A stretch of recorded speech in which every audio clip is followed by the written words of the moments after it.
person. Curiosity is fun.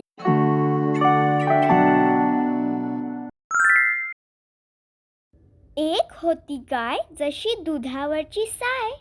नाव तिचे होते गंगूबाई.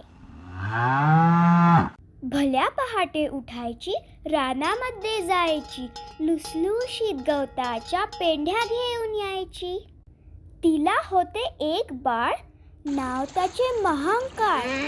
बाळ होते फारच गुणी, जसा कोणी महामुनी.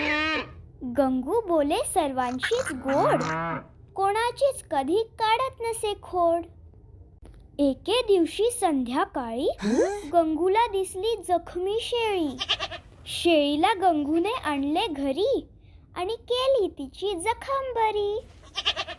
शेळीने मानले तिचे आभार आणि गावकऱ्यांनी केला गंगूचा सत्कार.